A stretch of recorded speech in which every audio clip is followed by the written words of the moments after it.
दोस्तों बजट 2026 आ चुका है। ऐसे में स्टॉक मार्केट का heart beat full swing mode में देखने को मिल रहा है। इस वीडियो में हम इस बजट के कुछ इंपॉर्टेंट अनाउंसमेंट्स के बारे में जानेंगे और जानेंगे कि कौन से सेक्टर्स हैं जिन पर कि इस बजट में फोकस मिलता हुआ दिखाई दे रहा है। तो वीडियो को यहाँ पे पूरा देखिए और इन्वेस्टमेंट के बारे में कुछ नया सीखिए, क्योंकि ये सब रिलेटेड है स्टॉक मार्केट से कहीं ना कहीं से। नमस्कार दोस्तों, मैं उमेश त्रिपाठी आपका स्वागत करता हूं स्टॉक फॉर रिटेल पर बजट 2026 को लेकर जुड़ी इस जानकारी के साथ। तो वीडियो देखने के साथ ही साथ एक सिंपल सा डिस्क्लेमर कि यहाँ पर हम बजट के बारे में डिस्कशंस कर रहे हैं, स्टॉक मार्केट के बारे में किसी भी तरह के कोई भी रिकमेंडेशंस नहीं है। पहले तो यहाँ पे जान लेते हैं macro shockwaves and fiscal numbers के बारे में। सबसे पहले बिग हेडलाइंस यहाँ पे रही है कि फिस्कल डेफिसिट का जो टारगेट है FY 2027 के लिए वो 4.3% रखा गया है। ये एक तरह से देखा जाए तो कंसोलिडेशन सिग्नल है। मार्केट ने इसको एक मैक्रो डिसिप्लिन के हिंट के रूप में देखा है। अब यहाँ पे जो फिस्कल डेफिसिट का डाटा हमें देखने को मिल रहा है, इससे हमें क्या समझने को मिल रहा है एंड इससे स्टॉक मार्केट पे क्या इंपैक्ट हो सकता है, ये समझना हमारे लिए इंपॉर्टेंट हो जाता है। जहां तक बात करें ओवरऑल गवर्नमेंट के टोटल एक्सपेंडिचर की, तो एक्सपेंडिचर यहाँ पे जम करके करीब 53.5 लाख करोड़ के आसपास होता हुआ दिखाई दे रहा है। ये कैपेक्स हैवी अप्रोच का कंटिन्यूएशन लग रहा है एंड यहाँ पे डेट टू जीडीपी रेशियो जो है वो एक स्टेबल ट्रैजेक्टरी हमें दिखा रही है, जो कि 55.6% के आसपास हमें देखने को मिल रही है। ठीक, तो स्टॉक मार्केट के सेंटीमेंट के लिए तीन इंपॉर्टेंट चीज बहुत ही क्रूशियल होते हैं। यहाँ पे ग्रॉस बोरोइंग्स 17.2 लाख करोड़ के आसपास दिख रही है, नेट बोरोइंग करीब 11.7 लाख करोड़ है एंड नेट टैक्स रेवेन्यू करीब 28.7 लाख करोड़ के आसपास देखने को मिल रहा है। ये जो नंबर्स राइट, ये नंबर्स हमें एक सर्टेन मैसेज दे रहे हैं, stability with expansion, growth push without losing fiscal control. एक तरह से हमारे पास ये नंबर्स देखने को मिल रहे हैं। ठीक, अब इंपॉर्टेंट सेक्टर के इंपॉर्टेंट डिक्लेरेशंस देख लेते हैं। वैसे तो बहुत छोटे छोटे डिक्लेरेशंस हुए हैं कई सारे सेक्टर्स को लेकर, जैसे कि फिशरीज को लेकर, तो वो सब हम यहाँ पे इंक्लूड नहीं कर रहे। हम कुछ मेजर इंपॉर्टेंट अपडेट्स यहाँ पे इंक्लूड कर रहे हैं। तो बायो फार्मा सेक्टर के लिए यहाँ पे आप ध्यान दीजिए।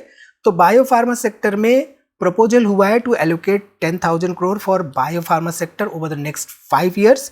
इसके साथ ही साथ बायोलॉजिक मेडिसिन पर यहाँ पर फोकस है and focus to develop India as a global bio pharma manufacturing hub under bio pharma Shakti. ठीक है, तो देश के बजट पर सबकी निगाहें टिकी रहती हैं और हर साल की तरह इस साल भी बजट 2026 आ चुका है। लेकिन इस बार का बजट रविवार के दिन पेश कर कर एक तरह से इतिहास बन चुका है एंड हम मान सकते हैं कि छुट्टी के दिन खास तौर पे आप में से बहुत सारे लोगों ने बजट को देखा होगा एंड बजट के बाद खूब सारी चर्चाएं भी शुरू हो चुकी होंगी, खासतौर पे सोशल मीडिया प्लेटफॉर्म्स पर इससे जुड़े कई सारे मीम्स बनने लगते हैं। लेकिन मैं अगर आपसे पूछूं कि कितने लोग हैं ऐसे जो कि अपने बजट का वाकई में ध्यान रखते हैं एंड कितने लोग हैं जो कि प्रॉपर हर चीज के लिए बजट बनाकर चलते हैं, प्लानिंग करते हैं, तो आप में से शायद बहुत कम लोगों का जवाब हाँ में होगा। ठीक, देखिए जैसे स्टॉक मार्केट में जो गिरावट हो रही है होती है वो किसी को बताकर नहीं आती है, बिल्कुल उसी तरीके से हमारी जो बीमारी होती है वो हमें बताकर नहीं आती। किसी को पहले से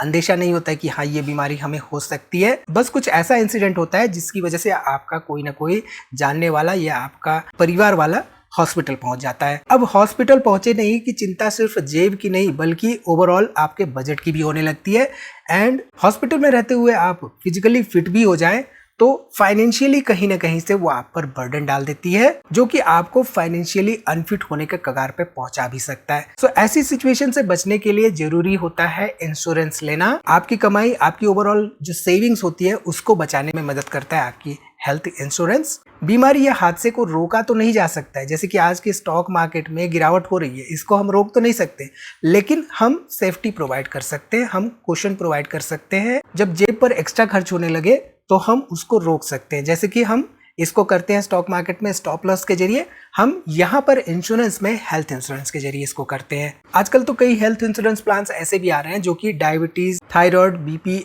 अस्थमा जैसी बीमारियों को डे 1 से ही कवर करते हैं। एंड यकीन मानिए आपने ये प्लान्स लिए तो आपके मंथली बजट पर भारी नहीं पड़ेंगे। दोस्तों वैसे बजट बनाने की जरूरत तो तब पड़ती है जब आप अपने परिवार के साथ हों। एक फाइनेंशियल प्लान बनाना तब भी जरूरी हो जाता है जब आप अचानक अपने परिवार को छोड़ के चले जाएं। सोचकर देखिए ऐसे हालात में इमोशनली टूट चुका आपका परिवार फाइनेंशियली कैसे मैनेज करेगा बजट को। बच्चों की पढ़ाई हो या रोजमर्रा के खर्चे हो या EMI हो लोन्स की, ये सब कैसे मैनेज होगा। तो इसका सिंपल सा जवाब है टर्म इंश्योरेंस, जो कि लाइफ इंश्योरेंस का एक प्योरेस्ट फॉर्म होता है। इसको जितनी कम उम्र में आप लेते हैं उतना कम प्रीमियम आपको पे करना होता है। वही प्रीमियम लाइफ लॉन्ग के लिए लॉक हो जाता है। सो सिर्फ 400-500 रुपए की एक छोटी सी रकम हर महीने प्रीमियम देकर आप इंश्योरेंस कवर लाखों करोड़ों का ले सकते हैं।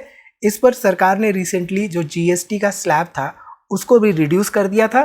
तो जितनी प्रीमियम में पहले 10 मिलता था उतने प्रीमियम में आज 20 मिल रहा है। सो देश के बजट में एक प्लान होता है फ्यूचर का, एंड इस बजट पर जितनी भी चर्चा होती है उसका आधा भी ध्यान लोग अगर अपने घर के बजट पर लगा दे, अपने घर वालों के फाइनेंशियल सेफ्टी पर लगा दे तो कुछ संभल सकता है। तो डिस्क्रिप्शन में हमने एक लिंक प्रोवाइड किया हुआ है जहां से आप ट्रस्टेड इंश्योरेंस पार्टनर्स को कंपेयर करके अपने लिए सुटेबल प्लान्स ले सकते हैं। ऑनलाइन लेने पर आपको करीब 15 to 25% यहाँ पे डिस्काउंट भी मिल रहा है। तो देर किस बात की, अपने और अपनों की बात है।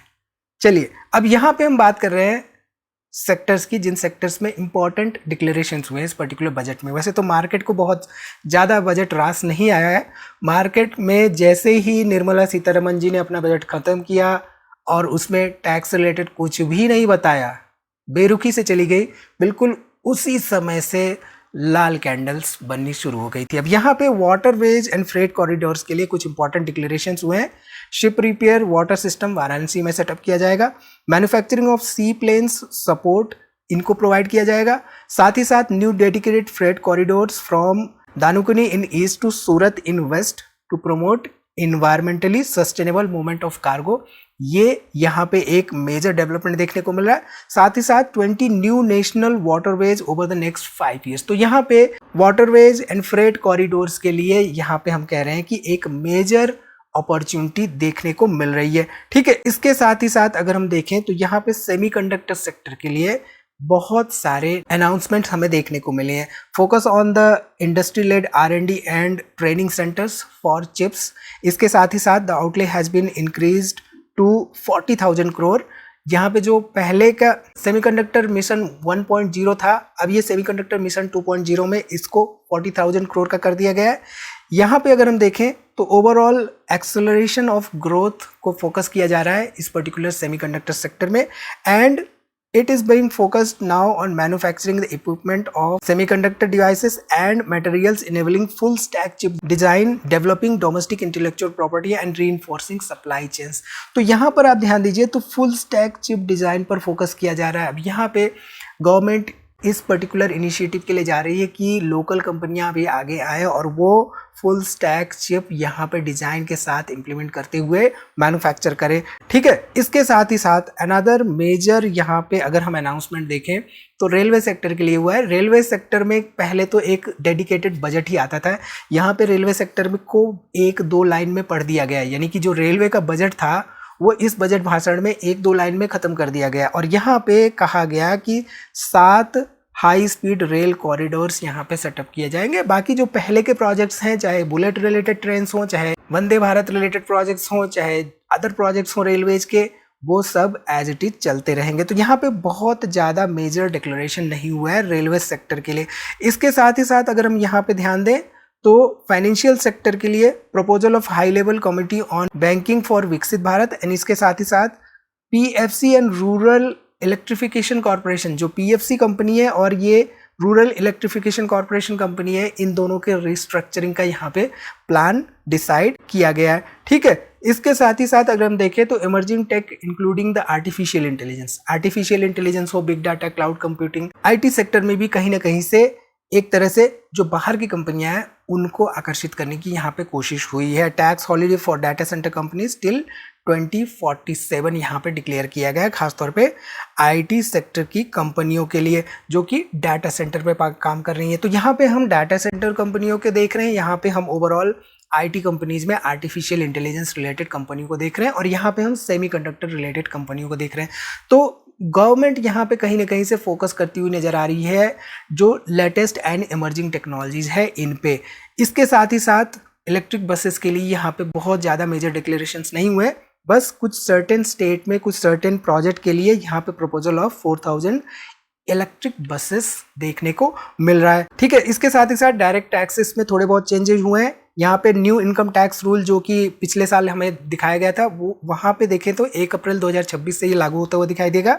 साथ ही साथ TCS on the overseas tour package, overseas tour package पे आप जाते थे तो पहले आपको करीब 5 से 20% तक का वहाँ पे TCS डिपॉजिट करना पड़ता था अपफ्रंट, जो कि अब घटा के यहाँ पे 2% कर दिया गया है। तो अपफ्रंट ओवरसीज टूर्स के लिए केवल 2% यहाँ पे गवर्नमेंट को TCS देना होगा, जो कि हालांकि ITR में वो आप क्लेम कर सकते हैं। Pursuing education and medical purpose 5% से घटा के 2% का कर दिया गया है। ये तो हुए डायरेक्ट टैक्सेस में थोड़े बहुत मेजर अनाउंसमेंट्स।